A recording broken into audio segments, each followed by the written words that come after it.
Paranasal air sinuses.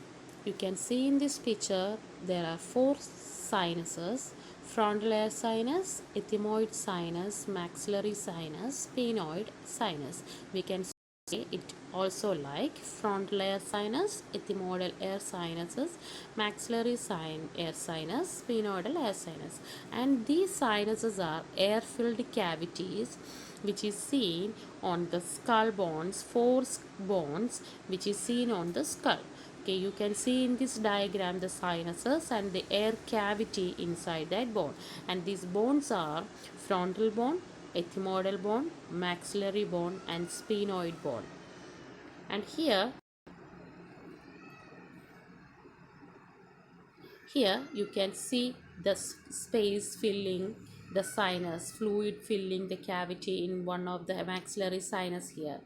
Okay, first of all, we can say that all the sinuses which opens into the nasal cavity, you can see in this diagram all the sinus which opens into the nasal cavity through its lateral wall, and we have studied the lateral wall of nose, the meatus and concave, isn't it? And into the meatus all these sinuses opens. We have superior meatus, middle meatus, and inferior meatus. And these sinuses, which is the lined by the mucous membrane of the nasal cavity, it is continuous with the mucous membrane of the nasal cavity, and the mucous membrane which is lined by epithelium, and this epithelium which is called pseudostratified ciliated columnar epithelium.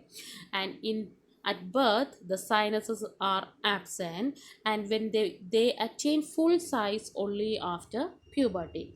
The function of paranasal sinuses: they reduce the weight of the skull because these are air filled cavities which is seen on the skull bone itself, and it warm and humidify the inhaled air. The inhaled air means the air which we breathe in. Okay, and it add resonance to the voice, which means it help for the voice modulation, and it also secrete a mucus, and this mucus is secreted by the mucus gland, and it helps to trap the dust particle in the inhaled air, and the cilia remove the dust particle. The cilia, which means the pseudostratified ciliated columnar epithelium, it consists of cilia, isn't it? And the cilia which remove the dust particle. Okay. And the frontal sinus, the large air sinus which is situated in the frontal bone. Okay, and it is divided into two equal half by a asymmetrical septum. Okay, and the frontal sinus which opens into the middle meatus of the nose. We have studied that there is a hiatus semilunaris, and at the anterior part of the hiatus semilunaris there is an funnel shaped opening called infundibulum, and the frontal sinus which opens into the infundibulum. And this sinus which is closely related to the anterior cranial fossa, and you know that the cranial fossa is a part which, if we cut the vault of the upper part of the skull, the inside area which is called below, which is called the cranial fossa, which we can divide into anterior, middle, and posterior cranial fossa. So the frontal air sinus is closely related to the anterior cranial fossa and the orbit, and so the infection of the frontal sinus, which is called the frontal sinusitis. Okay, and this can lead to the abscess formation in the frontal lobe of the brain. The part of the brain which is seen at the frontal part related to the frontal bone, the cerebrum, the part of the cerebrum which is related to the frontal bone, which is called the frontal lobe of the brain, and they form abscess. Abscess means the pus formation. Okay, the large amount of pus formation in the frontal lobe of the brain, and the osteomyelitis of the frontal bone, which means some infection which is caused to the frontal bone, which is called the osteomyelitis. Okay, and next one is the ethmoidal sinuses. The ethmoidal sinuses are a number of air filled cavity. You can see in this diagram the ethmoidal air sinuses, which are number of air cavity here on the lateral side. In the front part, you can see that number of air filled cavity which is situated inside the ethmoid bone, and is divided into three groups: anterior, middle, and posterior group. And we have studied the meatus. There opens the anterior, middle, and posterior ethmoidal air sinuses.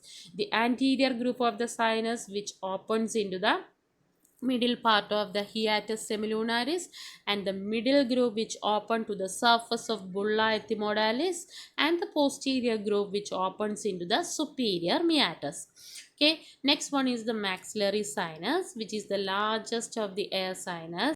Out of all the sinuses, maxillary sinus is the largest sinus, and it is situated inside the body of the maxilla, and it is shaped like a, you can see here, it is shaped like a pyramid. It's shaped like a pyramid, and it is apex is directed laterally. Laterally means here onto the cheek side or towards the ear side like point out here, which is called the lateral. Okay, it is directed laterally, and here it opens into the hiatus semilunaris of the middle meatus of nose on the hiatus semilunaris, posterior part of the hiatus semilunaris of the middle meatus.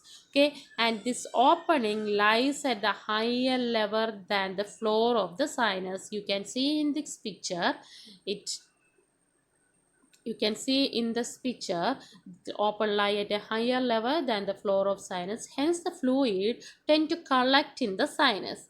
It can be drained by tilting the head to one side or by surgical puncture. Surgical puncture, which means by taking out of, like as we have learned about the lumbar puncture, inserting a needle into it and taking off the sinuses. Okay, and next one is the sphenoidal sinuses. The sphenoidal sinuses, and this sphenoidal sinus, which is a cuboidal cavity, you can see here is a cuboidal cavity within the body of sphenoid. Okay, and it is divided into two by a symmetrical septum. You can see, if you have studied at the sphenoid bone, you can see in the body of sphenoid at the inferior part there will be a large air filled cavity. There form the sphenoidal sinus, and superiorly it is related to the middle cranial fossa, the upper part of the body, and it greater wing region which related to the middle cranial fossa,